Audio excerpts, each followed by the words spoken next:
आज मैं आपको LTRCF यानी कि long term rural credit fund के बारे में ट्रेनिंग दूंगा कि ये क्या नाबार्ड की ये क्या योजना है, किस प्रकार की योजना है और बैंक किस प्रकार से इस सुविधा का लाभ अपने ग्राहकों तक पहुंचा सकते हैं। ठीक है, जैसा कि इसके नाम में ही है लॉन्ग टर्म, यानी कि किस प्रकार का लोन है, ये एक टर्म लोन है, यानी कि एक निश्चित अवधि के लिए लोन दिया जाएगा। रूरल के मतलब ग्रामीण और क्रेडिट का मतलब हो गया यहां पर लोन से। क्रेडिट की मीनिंग यहां पे क्या है, लोन है। फंड, नाबार्ड एक फंड बना रखा है जो बैंक जो भी लोन LTRCF योजना के अंतर्गत अपने ग्राहकों को करेंगे उसकी प्रतिपूर्ति वो नाबार्ड से ले सकते हैं और वहां पर रेट ऑफ इंटरेस्ट जो होगा एक सब्सिडाइज थोड़ा सा कम रेट ऑफ इंटरेस्ट होता है और बैंकों को उस रेट ऑफ इंटरेस्ट पर उस जो लोन उसने ग्राहकों को दे रखा है, जो बैंक ने दे रखा है, उसके बदले में वो प्रतिपूर्ति नाबार्ड से ले सकता है। इसके अंतर्गत कई प्रकार के लोन हैं, लेकिन मुख्यतः हम जो लोन की बात करते हैं वो एक तो डेयरी पर बात करते हैं, दूसरा हम जो लोन हम लोगों के यहां पे है रिन्यूएबल एनर्जी पे, रिन्यूएबल एनर्जी पर। ठीक है,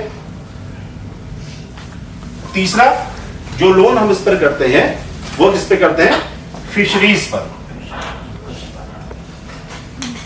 ठीक है, 3 हो गए। चौथा एग्रो बिजनेस, 5वां एग्री क्लिनिक्स। ठीक है, और छठा हमने किस पर कर रखा है, एनिमल हस्बेंड्री पर भी हम इसे करते हैं।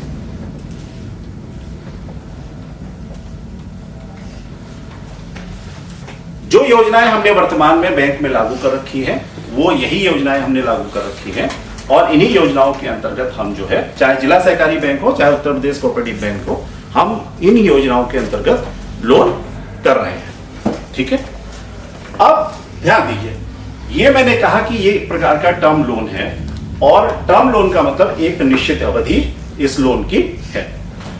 जो हमारा बैंक यानी कि उत्तर प्रदेश कोऑपरेटिव बैंक है, Uttar Pradesh cooperative bank dairy पर प्रति पशु, गाय या भैंस के लिए, वो गाय और भैंस कैसी होनी चाहिए, दूध देने वाली होनी चाहिए।